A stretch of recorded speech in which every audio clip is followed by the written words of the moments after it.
Special वाली है ना, special rules for passive voice. Last class बची है दोस्तों, फिर हमारा इंट्रोगेटिव शुरू हो जाएगा, बहुत जल्दी इंट्रोगेटिव हो जाएगा। अब नेक्स्ट क्लास में हम इंट्रोगेटिव देखेंगे। आज की और लास्ट है जो बहुत इंपॉर्टेंट है दोस्तों, बहुत इंपॉर्टेंट है। किस प्रकार के वाक्य जो डेली यूजेज में आते हैं, बहुत ही उपयोगी हो, जिसको हम स्पोकन में ले सकते हैं, काम तो भी काम आ सकते हैं, उसके पैसिव देखना है।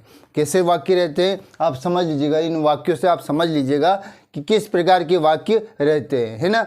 मुझे एक किताब लिखनी है, ठीक है ना, उससे उपन्यास पढ़ना है, और मेरी पत्नी को नेकलेस खरीदना था, इस प्रकार से ना, उससे वहाँ जाना था, उसे कपड़े धोना था, उससे मुझसे बात करनी थी, मतलब इस प्रकार से वाक्य रहेंगे, ठीक है ना। बहुत ही डेली यूजेस में काम आने वाले वाक्य हैं दोस्तों, बहुत महत्वपूर्ण है ना। उसे देखेंगे आज। तो बहुत शानदार वाक्य हैं दोस्तों, समझ लेंगे तो आप आसानी से कर सकते हो, ठीक है ना। अब हमारा वाक्य, हर एक चीज़, हर एक वाक्य, जो ऐसा कोई वाक्य नहीं बचेगा कि इस प्रकार के वाक्य हमने पैसिव में नहीं देखा, ऐसा एक भी वाक्य नहीं छूटेगा, ठीक है। आप किसी भी प्रकार का वाक्य बोलकर देखना, हमारी क्लासेस में सबके आंसर मिलेंगे आपको, हर वाक्य के आंसर मिलेंगे। यदि नहीं तो आप देख लीजिएगा, यदि नहीं होना तो फिर देखना आप, ऐसा कोई वाक्य ही नहीं छूटेगा जिससे हमने नहीं बताया हो, है ना। दुनिया के सारे वाक्य हमने देख लिए हैं, हम देख लिए कि हम देख भी रहे हैं ना, अभी तो चल रहा है अपना काम, पूरे तो हुए नहीं है ना, है ना। तो हम देखेंगे आज क्या स्पेशल रूल्स के अंतर्गत, क्योंकि हमारा मॉडल एक्सिलरी वर्ब हो गया फर्स्ट सेकंड वाले, है ना। एक में बी लगाना था मॉडल एक्सिलरी वर्ब में, और एक में हैव बीन लगाना था, ठीक है ना। तो वो दोनों क्लासेस हो गई हैं, और अब आज आ गए हैं हम किस पर, देख लीजिएगा, इन्फिनिटिव वाले पे आ गए हैं ना, ध्यान से समझ लीजिएगा। यदि इस प्रकार की संरचना वाक्य में दिखें, किस प्रकार की, सब्जेक्ट हो, helping verb is, am, are, was, were, have, has, had, है ना। यदि इस प्रकार की एक्सिलरी ये हेल्पिंग वर्ब दिखे, उसके बाद में आपको दिखे टू प्लस वर्ब की फर्स्ट फॉर्म, और फिर देखिए ऑब्जेक्ट, तो हम ऐसे सेंटेंस को किस प्रकार से पैसिव बनाते हैं वो वर्ड समझ लेते हैं, और हमारा इंट्रोगेटिव शुरू हो जाएगा, ठीक है ना।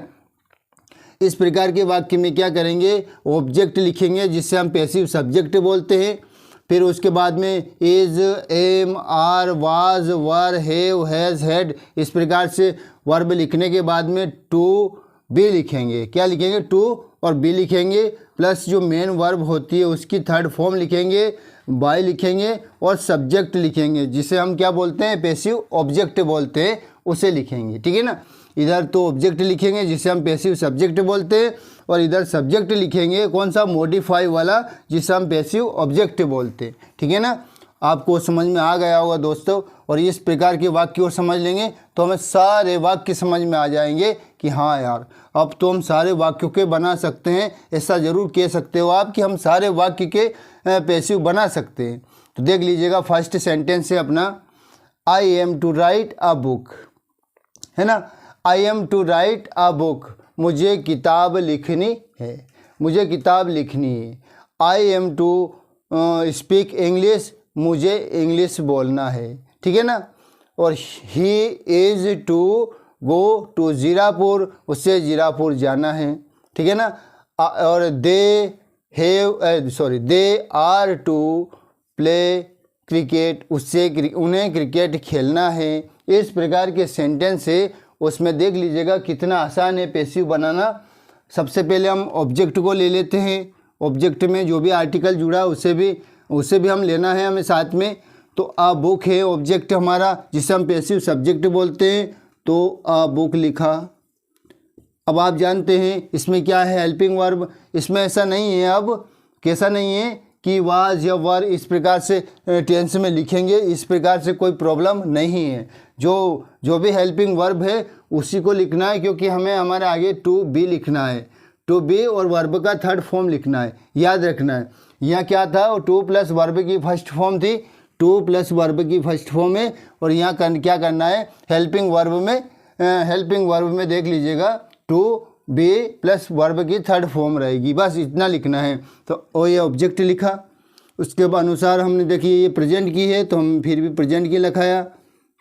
सिंगुलर है तो इज लगेगा, वो आई के साथ में एम था, तो आ बुक इज, ठीक है। अब आगे देखिए, इसके बाद में इज लिख दिया ना, अब to be, is to be. अब मेन वर्ब देख लीजिएगा, क्या है मेन वर्ब, राइट है, तो राइट की क्या हो जाएगा, थर्ड फॉर्म रिटर्न,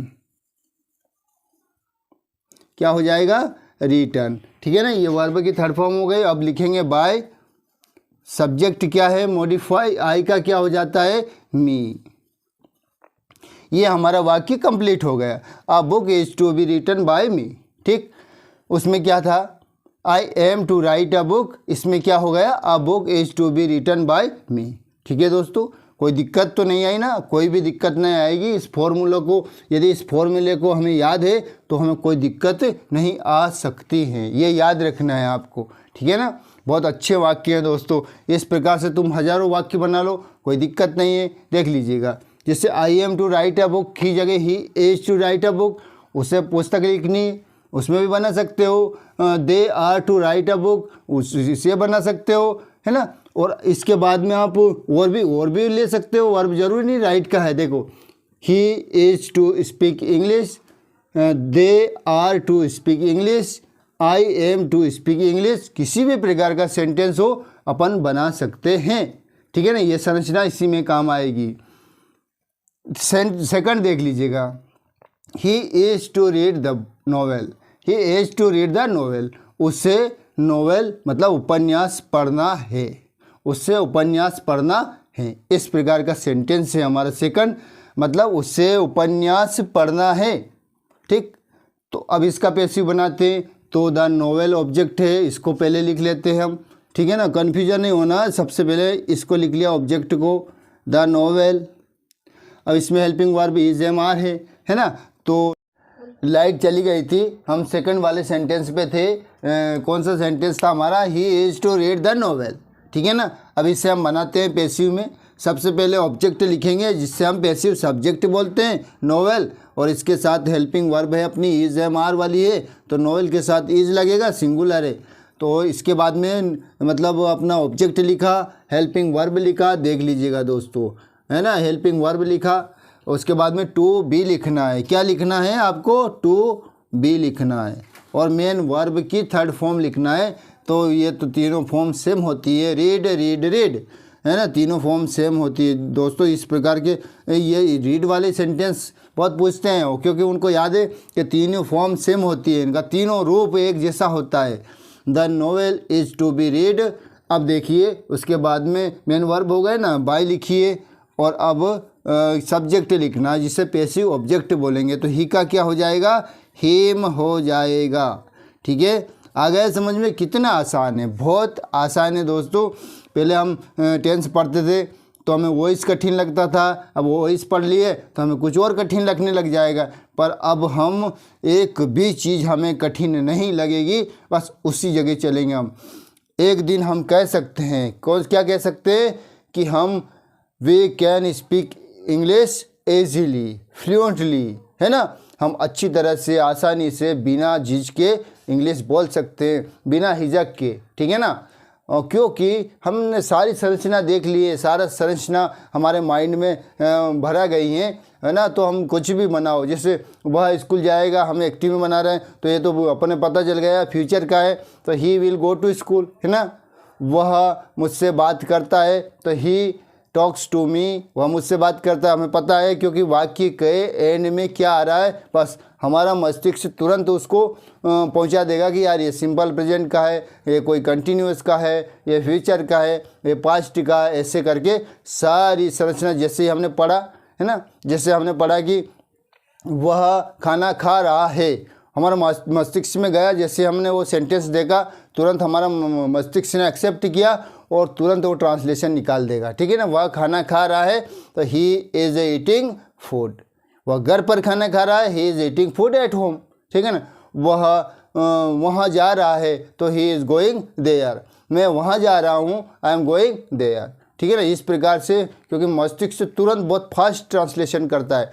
हमारा ब्रेन कितना काम करता है दोस्तों, आपको पता चलेगा जब आप उनका यूज़ करोगे। मस्तिष्क में अपना ब्रेन का यूज़ किया ही कहाँ है अपन ने, अगर उनका यूज़ करते ना तो हमें कोई प्रॉब्लम ही नहीं आती। क्योंकि स्वामी विवेकानंद महान जो व्यक्ति थे, उन्होंने उनके बारे में कहा जाता है कि वो एक पुस्तक को, एक चीज़ को एक बार देख लेते तो कभी नहीं भूलते। क्यों नहीं भूलते? क्या रट्टा मार रखा है उन्हें? नहीं, उनका मेमोरी पावर जो है ना, ब्रेन की जो पावर है, उन्हें पता था कि अपने ब्रेन में कितनी पावर होती है। उन्होंने उनका यूज़ किया ना, तो पूरा जो 750 के समथिंग पेज थे, सारा पेज की पुस्तक से 1 घंटे में पढ़ डाली और बिना रटे उन्हें याद कर डाला। कितनी बड़ी महान हस्तियाँ थी। अपन क्या है? कुछ भी नहीं है। हम तो आज पढ़ते हैं, कल भूल जाते हैं। रोज़ पढ़ो, रोज़ भूलते हैं। इस प्रकार से होता है। वो आगे से पढ़ रहे हैं, पीछे से हमें वो ईंधन नहीं, ईंधन जलता जाता है, धुआं निकलता है, आगे से जल रहा है, पीछे से निकल रहा है। वो वहाँ की जगह तो ब्रेन की जो पावर है, उन्होंने पूरा ब्रेन का पावर यूज किया दोस्तों।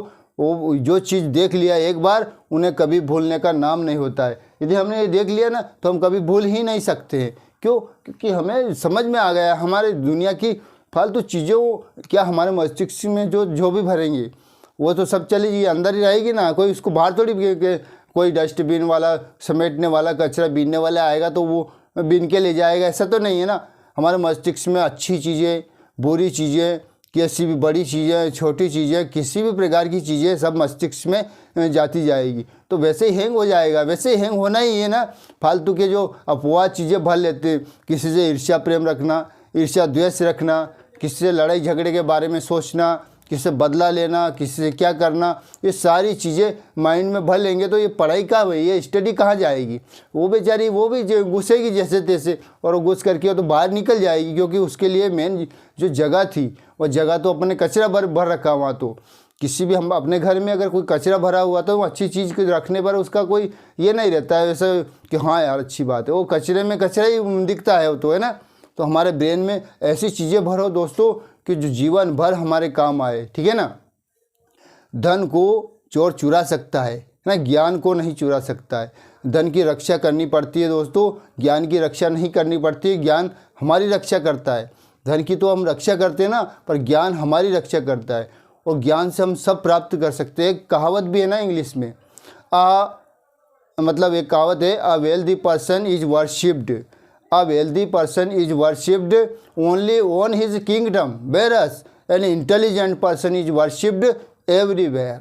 एक इंटेलिजेंट व्यक्ति होगा ना तो सभी जगह पूजा जाएगा, और एक धनवान व्यक्ति होगा तो केवल अपने क्षेत्र में ही पूजा जाएगा। ये याद रखना है दोस्तों, ठीक है ना। A wealthy person is worshipped only on his kingdom, whereas an intelligent person is worshipped everywhere. ये याद रखना है आपको, ठीक है। तो हमारा हो गया second, the novel is to be read by him, ठीक है ना। अब थर्ड वाला देख लेते हैं हम। थर्ड वाला है हमारा, my wife was to buy a necklace. ये ना नेकलेस, नेकलेस है क्या? नेकलेस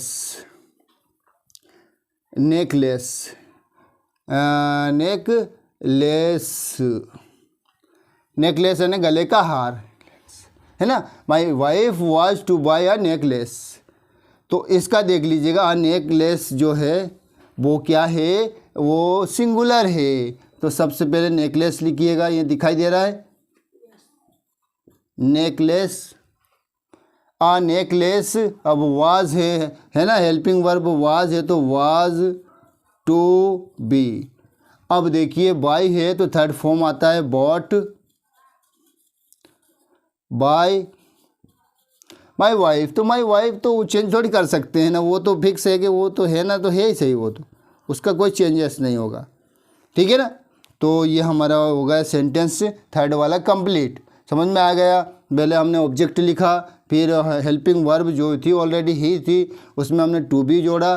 टू तो पहले इसमें था ही सही से एक्टिव में, पर इसमें टू और बी जोड़ा, और वर्ब का थर्ड फॉर्म लिखा, बाय लिखा, और सब्जेक्ट लिखा। सब्जेक्ट भी जो बदला हुआ है उसको बदलेंगे, जो नहीं बदल रहे हैं ना उसको जबरन मत करो, है ना। उसका जबरन मत करो कि बदलना ही है, ऐसे नहीं करना। वो नहीं बदलेंगे तो नहीं बदलेंगे। किसी का फॉर्म अगर नहीं चेंज कर रहा हो कि नहीं यार हम तो ऐसे ही सूटेबल है। कोई बहुत सारे बड़े बड़े किंग है ना, कभी बेगर का फॉर्म करके जाते हैं ना, तो अपने क्षेत्र में, अपने नगर में भ्रमण करते थे।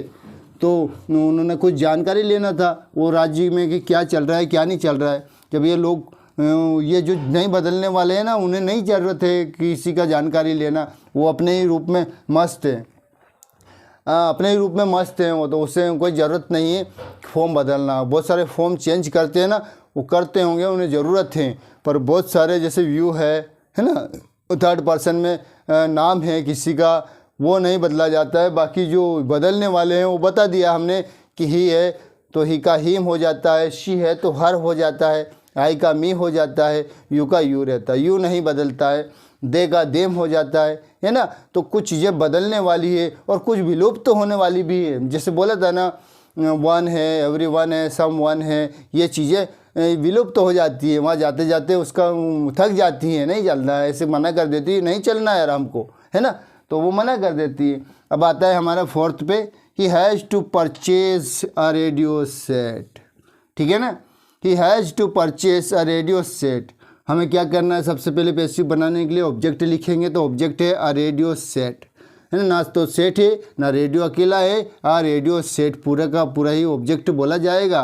तो अ रेडियो सेट, अ रेडियो सेट, है ना। क्या है इसमें, हैज़ है, यहाँ भी हैज़ है, तो क्या आएगा, सिंगुलर है तो हैज़ ही आएगा, और फिर आएगा टू, फिर आएगा बी, वर्ब का third form purchased, PURCHA, purchased, by ही का हो जाता है हिम, क्या हो गया, हिम, ठीक है ना।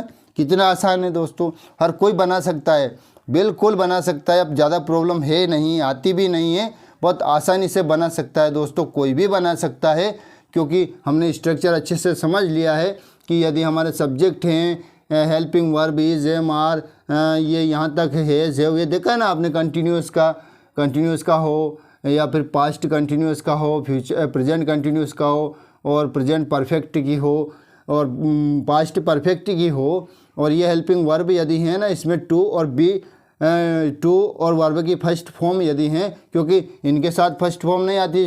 सेंटेंस का यदि टेंस होता ना, टेंस का सेंटेंस होता ना, तो इसमें हेड आया तो वर्ब की थर्ड फॉर्म आएगी, हैव हैज़ आया तो वर्ब की थर्ड फॉर्म आएगी।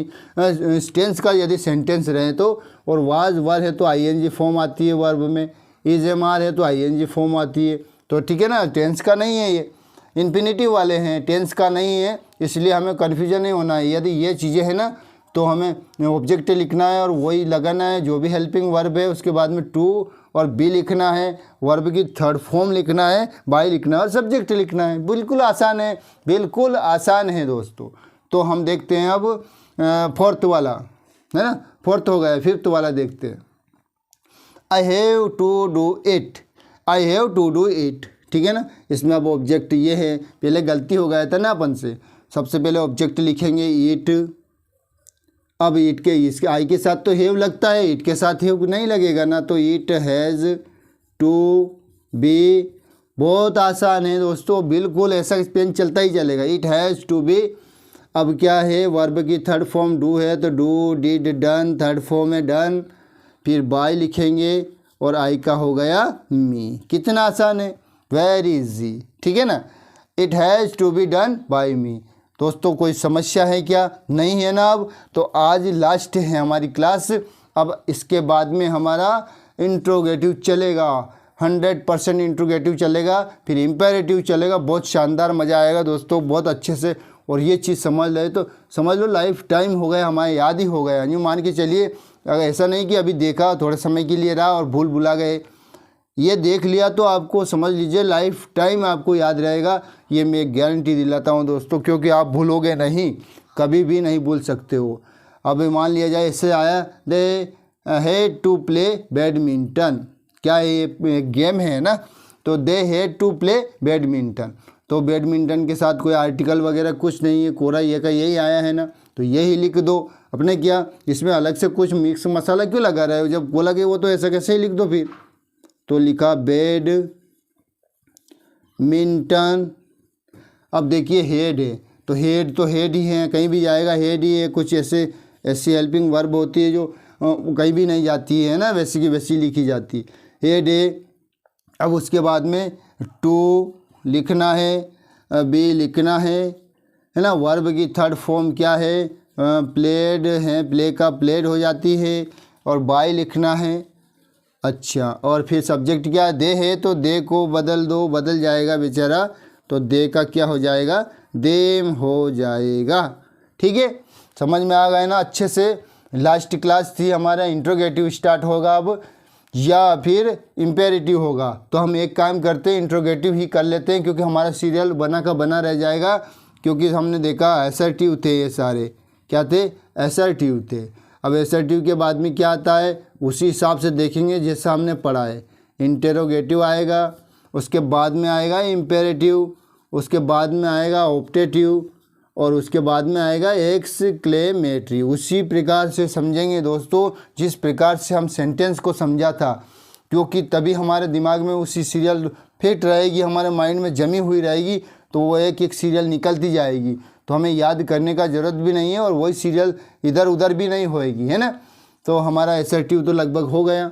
अब आता है हमारा इंट्रोगेटिव, उसको देखेंगे अच्छे से, फिर हम इम्पेरेटिव देखेंगे, ऑप्टेटिव देखेंगे और एक्सक्लेमेटरी देखेंगे। समझ में आया दोस्तों। Special rules for passive voice था, जनरल रूल्स फॉर, इसको बोलते हैं special rules for passive voice. और एक जो हमने इससे पहले करा था ना कुछ क्लासेस में, वो देखे थे general rules for passive voice. ठीक है दोस्तों, अच्छा लगा क्लास तो आप कमेंट्स ज़रूर करें please. Thanks for watching me, thanks for listening me, thank you very much.